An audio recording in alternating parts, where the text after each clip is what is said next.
What's going on, everybody? Mortem here, this time bringing you the 5 CRPGs that I will be covering next. Now, first things first, if you want to just listen to this video, feel free. I haven't played any of these, so I don't have any footage of them, so there's probably just going to be some general footage and some still shots over it here and there, so for the most part, just feel free to listen. All of the titles on this list are already released games. I tend to cover these things in between new releases that I'm interested in covering. That said, due to the way scheduling has worked out, the only game that is releasing between now and the end of the year that I plan on really covering a lot is Mecha Jammer, which is slated to release on December 2nd. And then beyond that, most of the other games I'm interested in don't release until starting around February. So in between new releases, what I usually do is, play and review older games, as you might imagine. And this is a CRPG channel, so I do tend to focus on them a lot. That said, I will usually, in between CRPGs, play something that isn't a CRPG, just to kind of break it up, because CRPGs tend to be very deep and require a lot of know-how.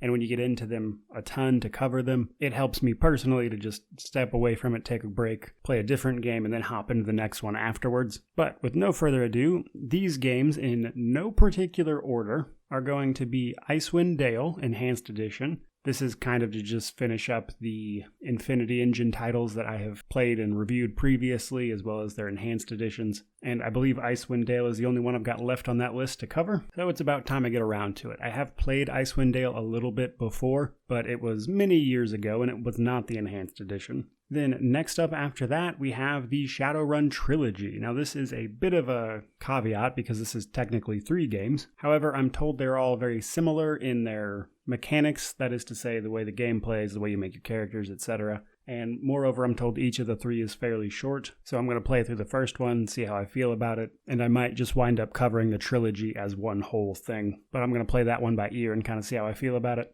And then third on the list, we have Mutant Year Zero, Road to Eden. This is a CRPG that, in general, I am very interested in, just because it looks so weird and unique. It's definitely got that familiar post-apocalypse vibe to it, but they kind of go more into like the mutations and stuff, which I'm interested in kind of seeing how that actually plays out. And it's a game I've just meant to get around to for a long time. And then next up, we have Lionheart. Lionheart I have never played. I have no prior knowledge of it. I know it was released by Black Isle Studios, and I know it's supposed to be like an alternate world history thing where magic is real, but the Inquisition that like put out witches and stuff just kind of took over the world in a sort of alternate history, like I mentioned, but you can meet real historical figures. And beyond that, I don't know too much about it besides it's like magic meets medieval fantasy, which if you know my channel at all, is kind of my thing. So I'm very interested in checking out Lionheart. And last but not least, mostly on this list so people will stop asking me about it, is Underrail. Now, outside of Arcanum, which I just recently finished up and need to do the review video for, Underrail is the second most requested CRPG for me to play and review. I do expect Underrail to take me a while.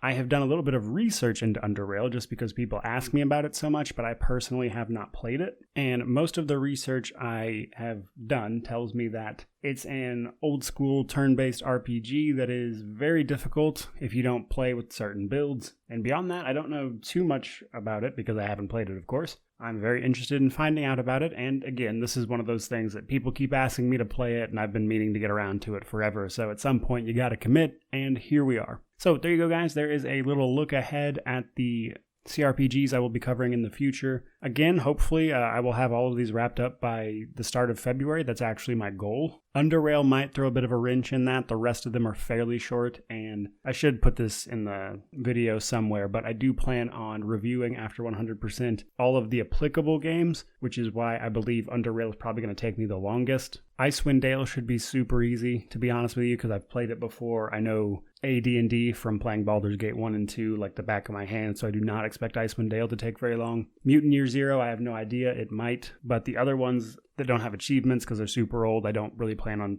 them taking too long either because they usually don't. And then Shadowrun, I'm not sure because again, it's 3 games. I have no idea how long that's going to wind up taking me, but nonetheless, the end goal, like I said, by the end of February, I plan on getting these wrapped up if all goes well. And if you know me at all, I tear through games, so hopefully that is a realistic goal. In the meantime, thank you guys so much for watching. I hope you're looking forward to the videos that I have coming on these particular games. And if that sounds like something you might be interested in me reviewing in the future, by all means, like, comment, subscribe, all that YouTube jazz. But regardless of any of that, truly, Just thank you so much for watching. We just recently hit 30,000 subscribers, which is absolutely incredible to me personally. So truly, thank you so much for watching, especially if you're one of the people who subscribed.